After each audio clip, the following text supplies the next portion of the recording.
Hello, my name is Tobias. I'm co-founder of Tresio, and I would like to show you today how I run the forecast in my startup. I know how challenging it is.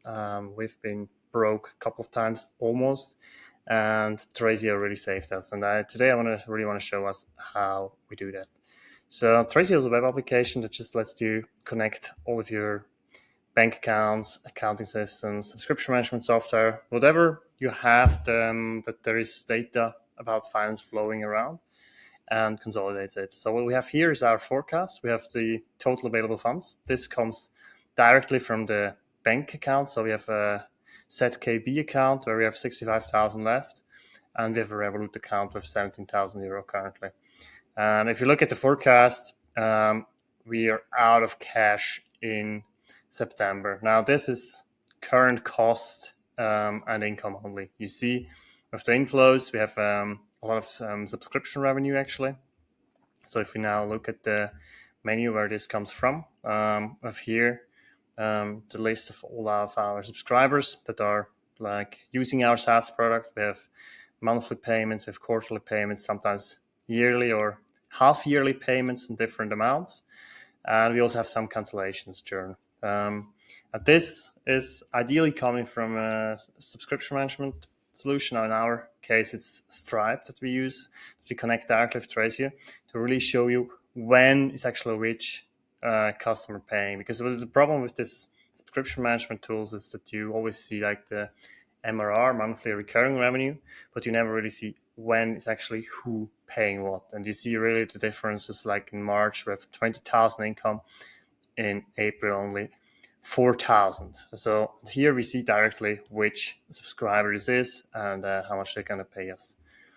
Now we have this on the inflow side. We have all of our costs. Here we have like a simple cost structure with some expenses for our servers in dollars. We have our HR costs that is coming directly from the HR planning, and this is really, really useful because so many companies get this wrong. Like we have a founder, and you have like the net payments, and then you have all this additional expense. Like you have a half out that you pay on a quarterly basis, others you pay half yearly, and the others even only yearly. And this actually makes, again, cash flow like this in a P&L, you see every month the same month. So it's impossible to really calculate, or really hard to really calculate your burn rate. So here you really have it all the data in and really have a fast and quick and easy to understand view on cash flow and when you're actually out of cash.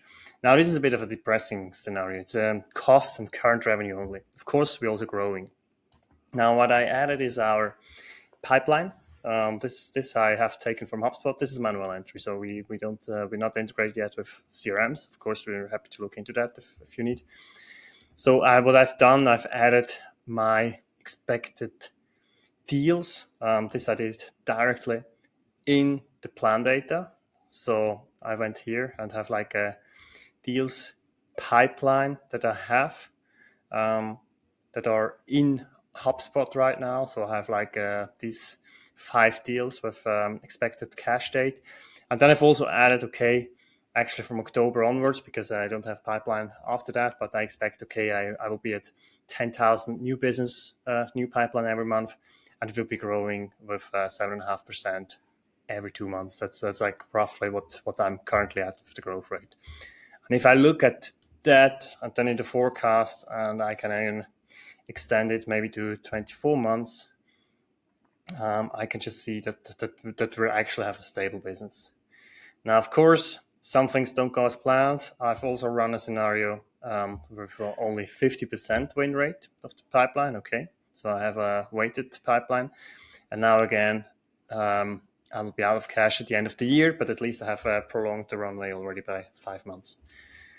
This is super easy. I can really just go to Tresio and say, I take this pipeline that I have and only calculate it with 50%.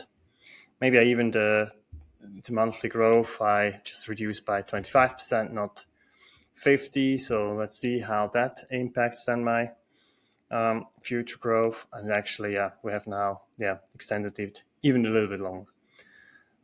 This is really, really helpful. Saved my company so many times already.